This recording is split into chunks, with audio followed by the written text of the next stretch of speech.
કર્ણાટકમાં મોટી કરુણાંતિકા ફળ શાકભાજી વેચવા જતા 30 લોકો સાથે ટ્રક પલટી 10ના મોત. કર્ણાટકના ઉત્તર કન્નડ જિલ્લામાં બુધવારે એક ટ્રકનો ભયાનક અકસ્માત સર્જાયો હતો, જેમાં લગભગ 10 લોકો મૃત્યુ પામી ગયા જ્યારે અન્ય 15 લોકો ઇજાગ્રસ્ત થયા હતા. આ દુર્ઘટના અરેબેલ અને ગુલ્લાપુરા વચ્ચે નેશનલ હાઈવે નંબર 63 પર યેલ્લાપુર નજીક સર્જાઈ હતી. આ મામલે પોલીસ અધિક્ષક નારાયણ એમ.એ જણાવ્યું કે પીડિત લોકો શાકભાજી વેચવા માટે સાવનૂરથી કુમટા બજાર જઈ રહ્યા હતા. ટ્રકમાં ફળ શાકભાજીનો જથ્થો હતો અને તેમાં 30થી વધુ લોકો મુસાફરી પણ કરી રહ્યા હતા.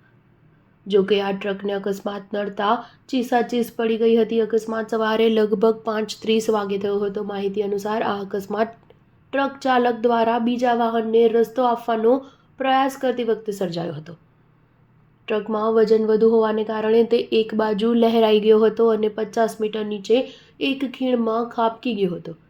ઘટનાની જાણ થતાં જ ઇમરજન્સી રિસ્પોન્સ ટીમના સભ્યો ત્વરિત ઘટના સ્થળે પહોંચી ગયા હતા. શરૂઆતમાં 8 લોકોના મોતની પુષ્ટિ થઈ હતી, પરંતુ પછીથી મૃત્યુઆંક વધીને 10 પર પહોંચી ગયો હતો. ઘાયલોની હાલમાં નજીકની હોસ્પિટલમાં સારવાર ચાલી રહી છે. સ્ટાર ન્યૂઝ 7 હંમેશા સચ્ચાઈની સાથે.